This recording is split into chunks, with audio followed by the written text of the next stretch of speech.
Bertemu kembali. Segmen pembiayaan alternatif merangkumi sekitar 3 hingga 5% daripada landscape pembiayaan di Malaysia. Dan juga ini cukup membuktikan ruang yang luas untuk pengembangan segmen ini khususnya untuk memenuhi tuntutan perusahaan mikro, kecil dan sederhana PMKS dalam aspek pembiayaan awal. Menurut Suruhanjaya Sekuriti Malaysia, jurang pembiayaan untuk segmen PMKS yang tidak diliputi oleh bank bernilai 80 bilion ringgit. Pada tahun 2020, Malaysia menyaksikan kempen ECF yang berjaya dengan 159 kempen oleh 150 PKS dengan pendanaan bernilai sekitar 199 juta ringgit. Dan bersempena My Fintech Week, kami bawakan diskusi tentang equity crowdfunding ataupun ECF ini bersama Ketua Pegawai Eksekutif Ethos Malaysia, Wan Dazrik Wan Zulkifli yang bersedia pada ketika ini. Assalamualaikum Dazrik, terima kasih kerana bersama kami pada jam ini. Pertama sekali kita melihat terlebih dahulu BNM, Bank Negara Malaysia melancarkan semalam pelan tindakan untuk sektor kewangan 2022 hingga 2026. Mungkin antara keutamaan yang diberikan dan juga digariskan iaitu tentang pendanaan transformasi ekonomi Malaysia ini dan juga bagaimana untuk meningkatkan kesejahteraan kewangan isi rumah dan juga perniagaan serta juga untuk memajukan pendigitalan sektor kewangan sendiri. Selain daripada memposisikan juga sistem kewangan kita yang sedia ada.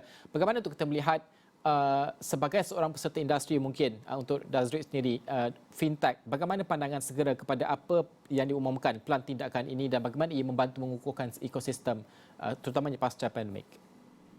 Terima kasih Najib. I think apa Najib cakap tu agak betul. I think plan tindakan untuk 5 tahun ni, plan sektor kewangan 2022 sampai 26 ni saya rasa agak komprehensif dan juga inklusif lah. I think Najib tadi mention about kesejahteraan kewangan. Ada juga disebutkan dalam jangka masa panjang tentang what we call the peralihan ataupun transisi towards the green economy. Dan saya rasa ini agak penting untuk industri-industri ataupun sektor-sektor ekonomi negara di mana kita telah bincang tentang SDGs, kemampanan, kelasterian dan sebagainya. And I think kepada kepentingan sektor kewangan untuk mengambil berat terhadap faktor ini amat pentinglah untuk jangka masa 5 tahun yang akan datang. Yang ketiga juga macam Najib cakap tadi tentang pendigitalan ataupun the digitalization of the finance industry. I think this is quite important. Penting juga dan ini juga bukan sahaja tertumpu pada pelan sektor kewangan. Di mana kita tahu banyak juga pelan-pelan lain yang juga telah dipertengahkan seperti My Digital pada tahun lepas, capital market TM3 dan saya rasa benda-benda ini juga ada kesinambungan lah di mana faktor pendigitalan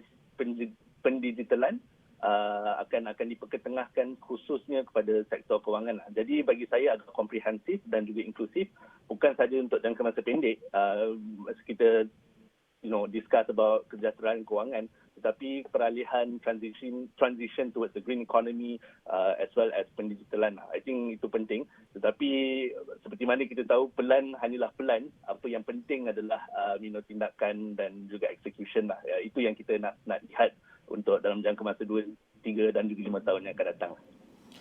Kalau kita melihat industri kewangan di kedudukan yang terbaik pada ketika ini untuk memainkan peranan yang mungkin kukuh dalam mengembuni transformasi dan juga perubahan pada peringkat industri sendiri. Kalau kita melihat seperti Ethos sendiri sebagai contoh yang terlibat dalam equity crowdfunding ECF ini yang patuh syariah.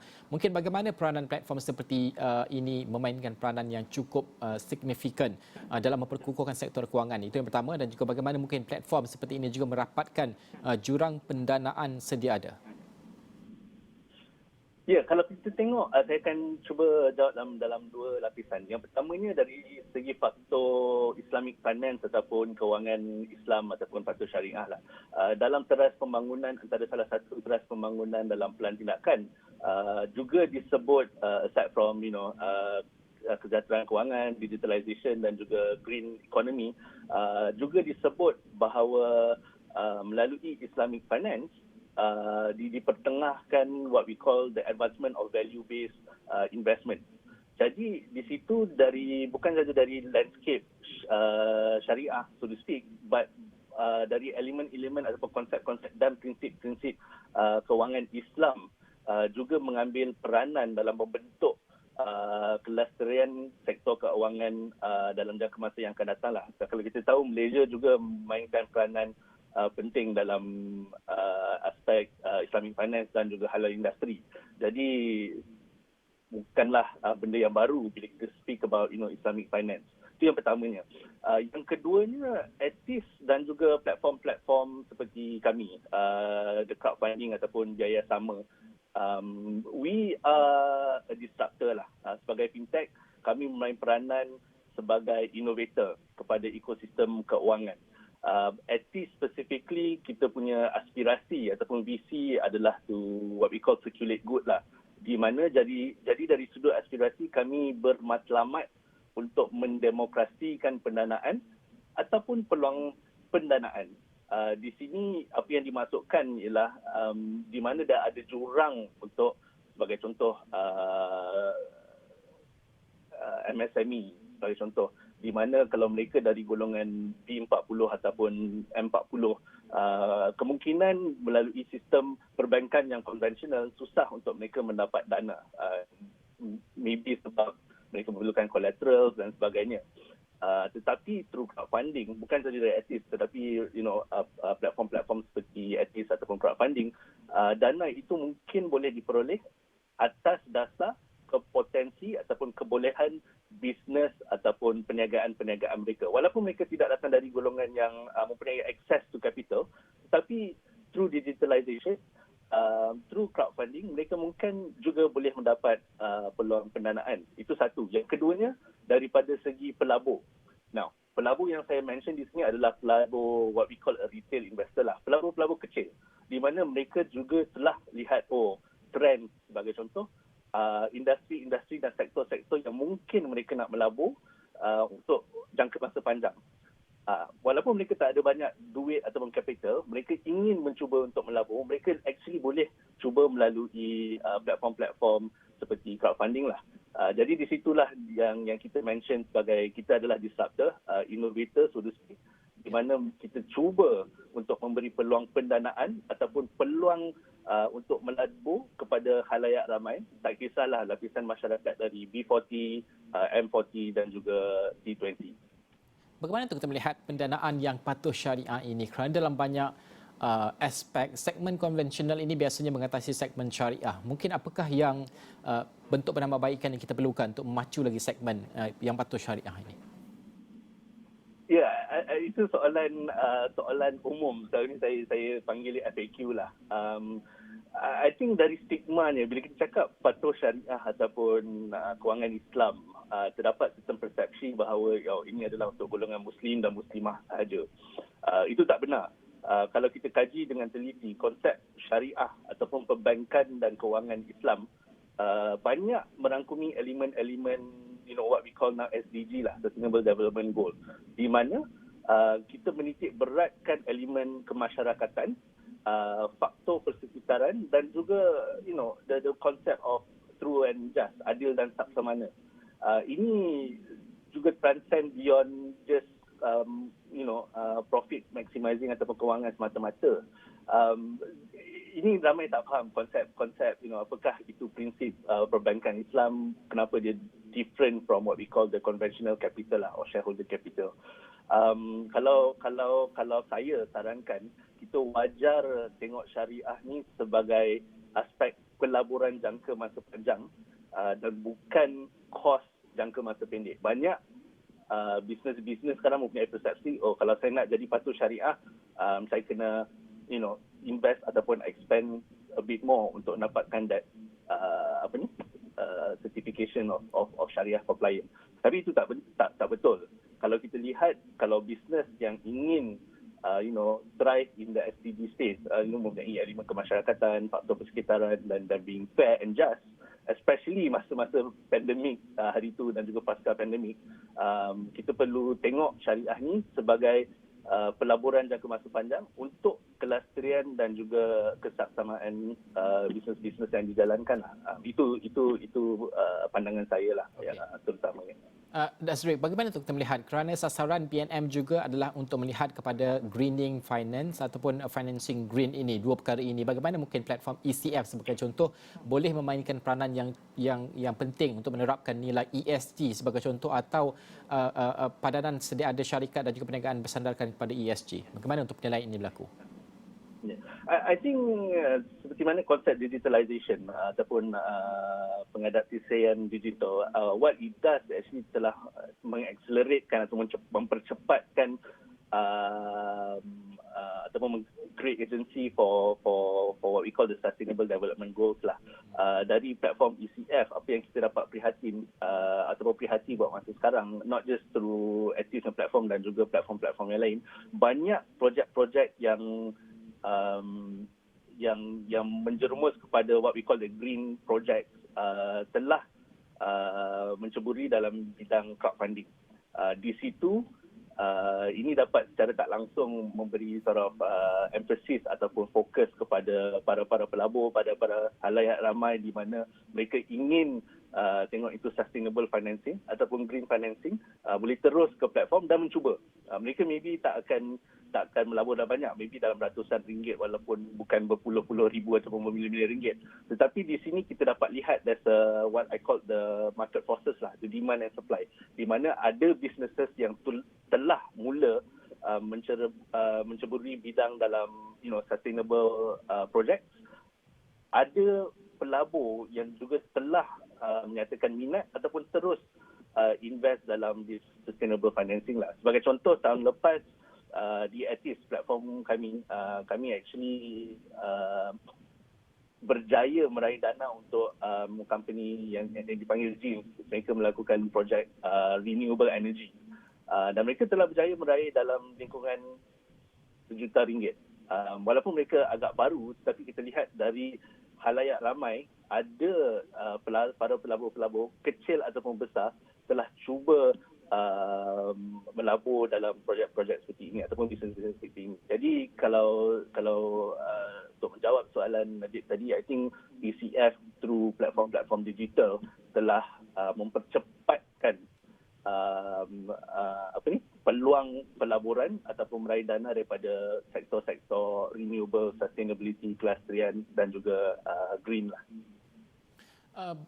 Dasri, bagaimana tu kita melihat kepada kerana laporan Suruhanjaya Security Malaysia sebagai contoh yang menyebut tadi saya sebutkan juga jurang pendanaan itu ada 80 bilion ringgit kerana bank konvensional ini tidak dapat membantu ataupun meliputi keseluruhan PMKS kerana faktor dokumentasi, perlukan collateral, tidak ada track record dan sebagainya. Inilah peranan besar ECF mungkin dan juga P2P juga, peer-to-peer financing. Untuk kalau kita lihat 2019 hingga 2020 ini sekitar 43% peningkatan untuk pendanaan itu daripada dua platform ini. Untuk 2022 pula bagaimana keadaannya? Apa unjurannya sendiri selaku pemain industri? I think alternative financing secara broadnya bukan just equity crowdfunding ataupun sektor finance teknologi ataupun fintech. Saya pada pendapat saya menjadikan akan terus meningkat what we call the upward trend lah, khususnya pasca pandemik. Faktanya adalah begini, I think pada tahun lepas, pada taksiran 2020, KDNK PMKS merosot sebanyak 7.3%. Pada masa yang sama, KDNK negara merosot dalam lingkungan 5.6%. Jadi pertama kalinya sejak 17 tahun KDNK PMKS kadar rosotnya lebih besar daripada KDNK negara. Jadi apa yang kita lihat, banyak peluang-peluang pendanaan dari sektor PMKS akan terus cuba what we call the unconventional lah, meraih dana daripada whether it's through alternative financing, VC dan sebagainya. Dari aspek crowdfunding pula, macam mana Najib cakap, just to share, tahun 2020 saja sekitar RM1.3 bilion berjaya diraih secara kolektif, secara total. Tapi dari ekosistem crowdfunding, kita dah mencuburi dalam segmen fintech ni ataupun dalam ekosistem kewangan negara dari tahun 2017-2018 telah bergiat rancak. Tetapi secara totalnya dari tahun 2017 hingga tahun 2021 crowdfunding telah berjaya meraih lebih kurang RM2.2 bilion dan telah memberi manfaat kepada 4,000 PMKS. Jadi rata-rata tahun 2021 actually majoriti dana diraih adalah dari tahun 2020 hingga 2021 dan saya rasa the upward trends will actually continue di mana crowdfunding through digitalisasi, adaptasi of digitalization akan terus mempertengahkan. Sekarang maybe we consider as alternative financing dan saya tidak khawatir dalam masa 3-5 tahun dan ke masa akan datang.